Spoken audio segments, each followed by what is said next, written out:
Hey, this is Tracy Lewis with Stuff and Things, and it is Wednesday. Winter is coming Wednesday, episode 7, July, the beginning of my ramping up my holiday cards.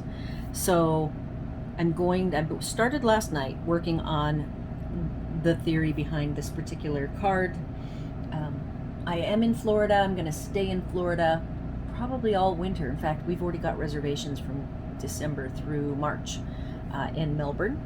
So I'm very excited for that because this year, this winter that just passed was chaos for us. We moved so much. It was crazy. So I'm definitely feeling the warm weather. We have been out and about playing a lot of disc golf. And so it's all about sunny for me, so I'm not really ready to get into wintertime cards. So here is what I've done. If you can see, I've got my pencils out, and I'm gonna demo one thing I want to do with the scene that I've already colored. I will demonstrate because I don't know how many people actually know this about colored pencils. I've got a background picked, rays of light, and I'll show you a treatment that I did purposefully to it. And then this set, Sunkissed, I've colored this scene, and then I've colored this one, and I'm going to also demonstrate a tool. Now, I own the Brother, so I can fussy cut electronically. I know a lot of people don't have something like that, so I am going to show a tool. I've owned it forever. I very rarely use it, and there's a special function that I needed to fulfill that the Brother would not very easily have fulfilled what I needed. So we'll get into that in a minute. I'm going to finish with the supplies. I have purchased fabulous frames, and I'm going to show a treatment on the frame. It's the largest rectangle, which is floating around here. And since it is floating around, oh, here it is. I used this largest frame. I'm going to make sort of a picture type scene for the Christmas one. And I've got this piece already cut out. I have my background. I know that I'm going to have to trim it down because the frame is quite a bit smaller than an A2 size. So I've got my wall background color picked that I also used to do the sentiment. You can see here. I always try to cut into any of my mats and use the mats so I feel better about actually putting the mat behind. And for foils, I always do strips to make me feel like I'm conserving paper. So I've got this scene, and I colored it. And if you want to know how I cut, my brother would not so easily cut these two holes out, and I really wanted that. So I broke out my Fiskars, and I will have a link to my Amazon shop that will have this particular video. It'll have the date, and it'll say winter is coming Wednesday 7, and there will be this Fiskars. I have another couple of tools that I will share with you, and I will also have those in that particular shop. Idea board is what it's called. So here's my scene. I've already done some mapping of the way I stamped it and then trimmed it was a little crooked, but I actually want to straighten it up. I want the palm trees straight, so I kind of have it like that. I used a new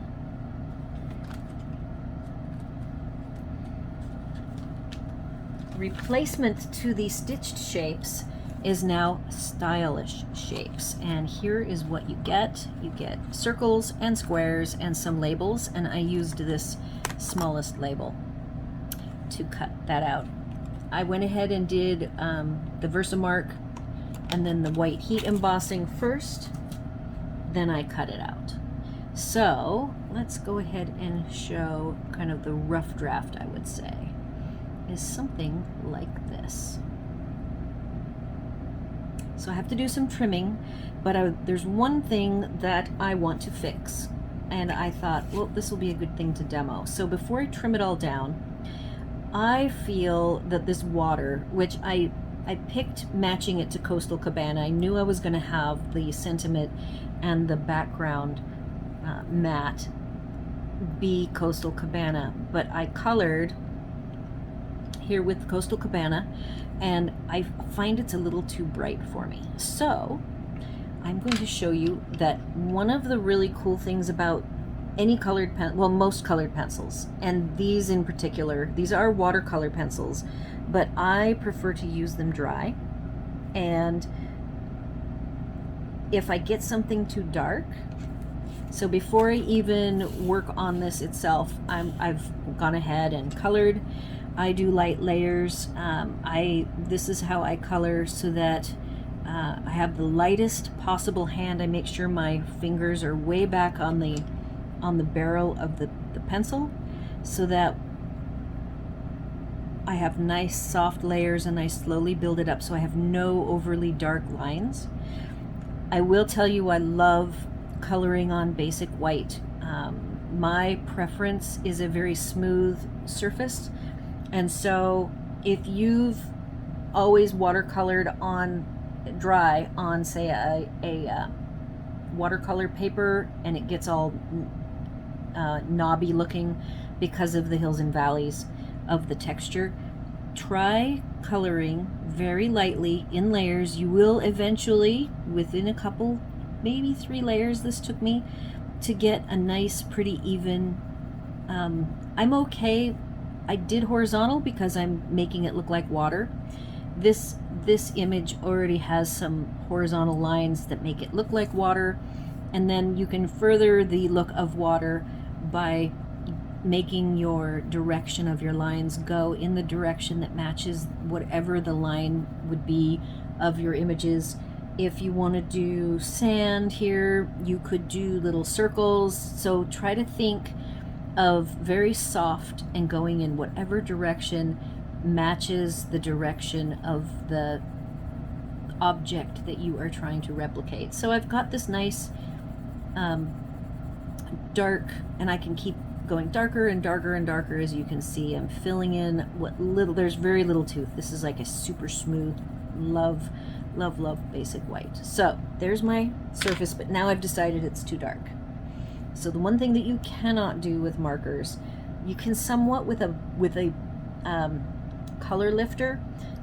It's called a color lifter, but it's really a color pusher, and it pushes the color through to the paper, and so you can lighten it, but it will always have quite a bit of the color. So I have a few different options.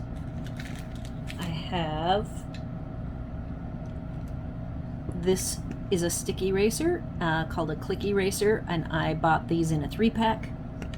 I have the very famous kneaded eraser that will allow you to get into really tight nooks and crannies. It is really gummy, so mine lives, some of them come in cases. This did not come in a case, it came just in a little packet, so it lives in this bag, and you can see the residue that it leaves, and they do eventually get enough material sucked into them that you'll need to replace them, so they don't last forever, but you can make them go into a little point. See, here's all the different funny colors that I have erased and moved around. So this is another way to erase, and then the third way to erase that's really fun is an electric eraser. I have the 2 sizes. I have this tiny teeny one that I use, and then a bigger one, and it's a Bluetooth rechargeable. The battery is not replaceable, so after like 600 charges, this is a goner, and I think I've had it a month or 2 and I have never charged it from when I first bought it. So here we are. I'm going to just use this eraser, and I want to pick up some of the color. I'm going to go over here. First, I'm going to just erase hard. I want you to see that it really and truly, these pencils on this basic white erase almost completely. So that, and look at the eraser, look at how much color comes off. So that's really nice about colored pencils, is that for the most part you can lift off the color. And this is of course when it's dry. When you activate the watercolor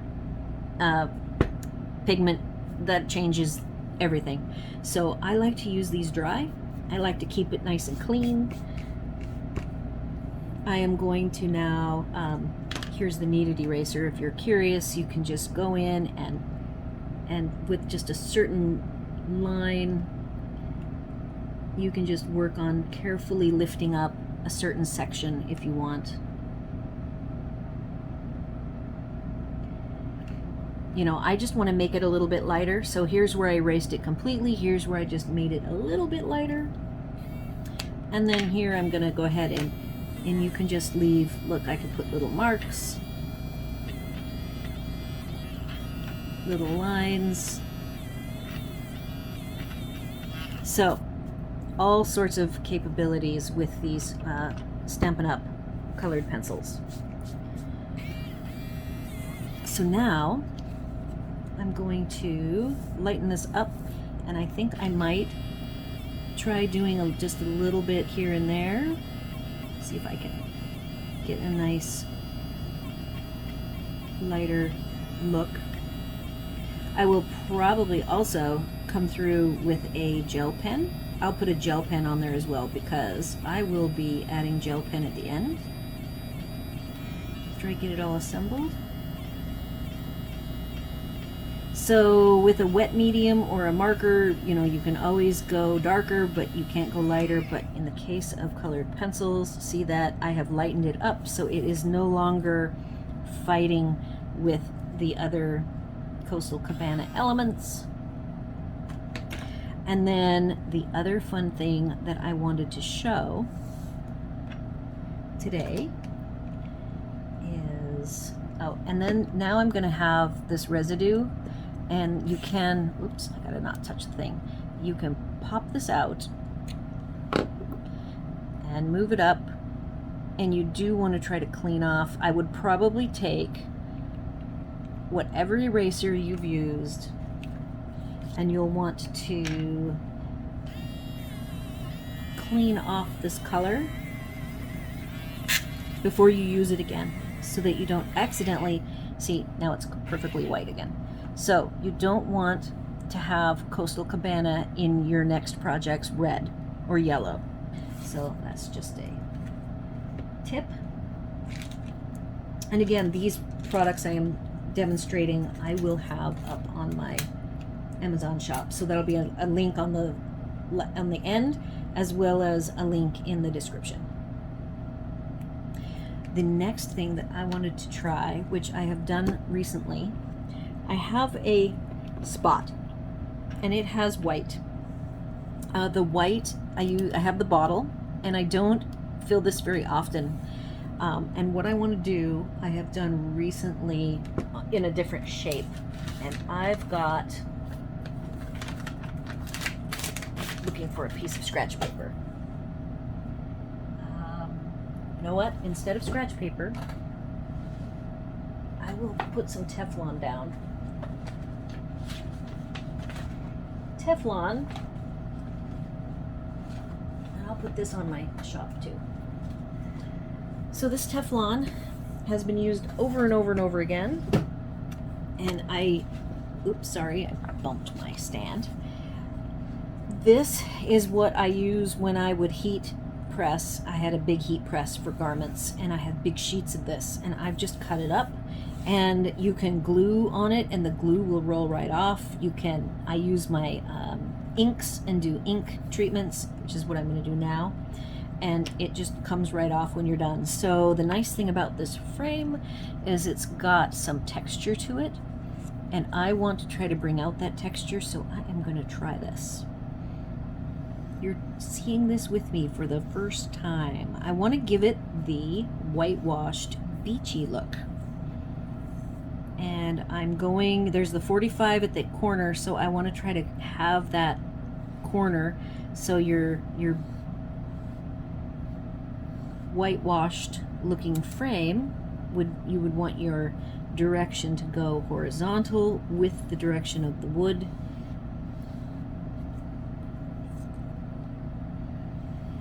And this will give it the nice beachy feel that I am after.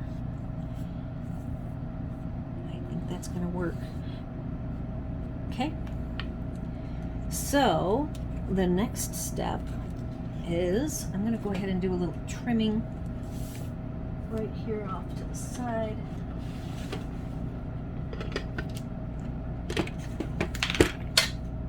Oops. So I've marked my edges, and I can go a little bit in from my edges. I knew when I had stamped this that it was going to be crooked and I was going to need to straighten it up. So there's that, and I will double check to make sure I cut it in enough, and it is. And see, I wanted it to be horizontal rather than a diagonal, like so. Now let's trim the raised layer down.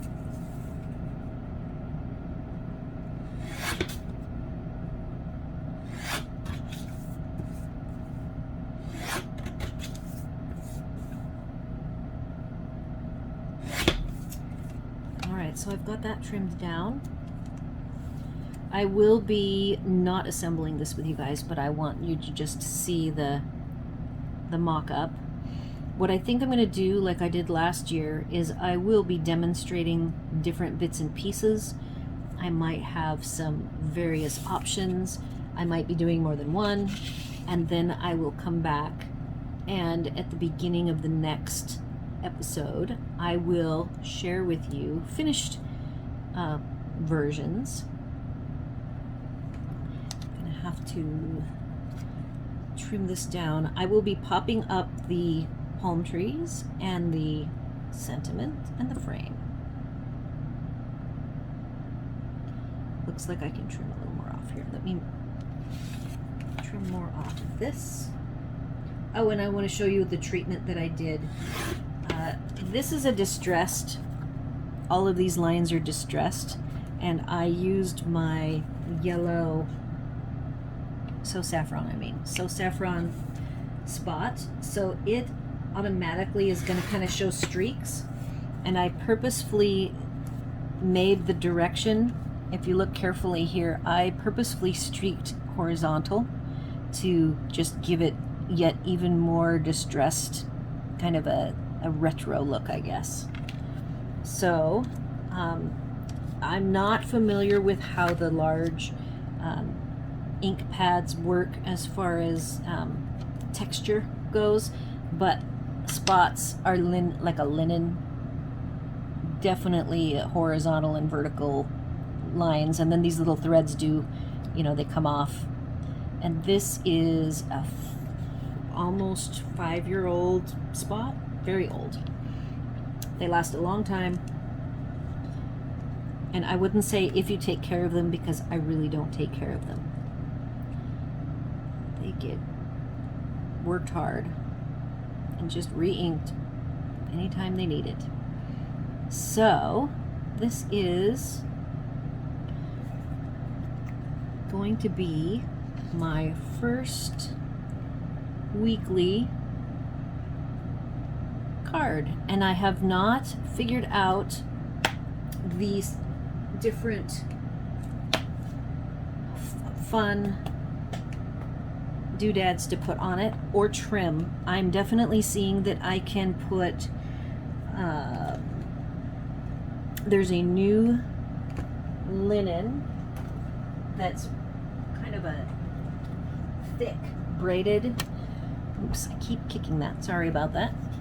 I've already done some undoing of it, so there might be that I can create pardon me, I can create a bow or a knot and have this somewhere on the page. We'll see where it ends up, and if this is what I end up with.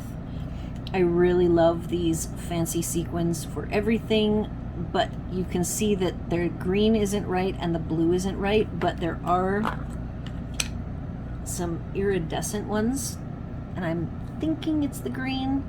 There's even, look at that, an AB rhinestone loose in here.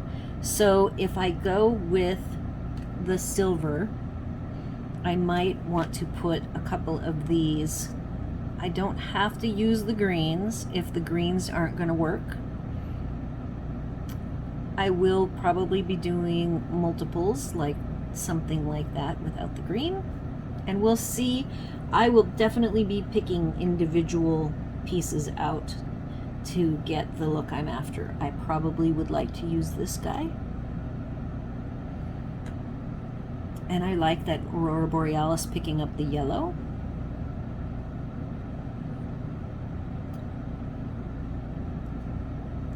And I'm not sure how many of these I will do. I like to do no more than, like, say 4 cards. And look, here's a gold one. I am totally happy to put gold on the same page as with the silver. I'll have a few clusters here and there. I again will pop up the palm trees, pop up the sentiment, and pop up the frame. I may trim down the Coastal Cabana and have a very thin white edge that will be the card base. And again, I don't like to do too many of one thing. I tend to get bored, so I might color a few more of these and then maybe make 3 or 4. I do really like the idea of the Sunny Seasons greetings, but I can probably do a couple other different scenes. There is, with this particular set, we do have some mini scenes, and then there's also this scene, and I am going to probably save this scene for next week. I will demonstrate the use of that Fisker's knife next week. I don't want to take too much time trying to keep these, you know, really efficient and not super long. And then we will move on. I'm even thinking that the umbrella scene, I may go with making it a Thanksgiving style card. So that is all I've got. If you have any questions, comments, or concerns about the colored pencils, about the techniques that I have demoed, feel free to leave them here on the video or over on my blog. My sell-a-thon is going. I realized it is now the 6th and I have to shut everything down on the 15th. So I will, of course, put the link to the Facebook group that I am selling all of my retired products. I found 5 more die sets, loaded those up today. So literally, at first pass, I'm letting everything, even if it's my absolute favorite thing. I have now only given myself 4 things to keep forever. And the main reason why I'm keeping them forever is they are so lovingly well used. I just don't feel comfortable selling them because they are so used. So they're going to stay with me. They're stamps. It's well written and well said are staying with me forever. And I've got a really fancy version of Itty Bitty Greetings that it's in good enough shape that I feel comfortable selling it, but it was a lot of work to prepare it the way it is right now, and so I'm not sure that I'm going to sell it. I have a video on it, on how I did it, and it's pretty cool. It makes it really quick to get to the little sentiments.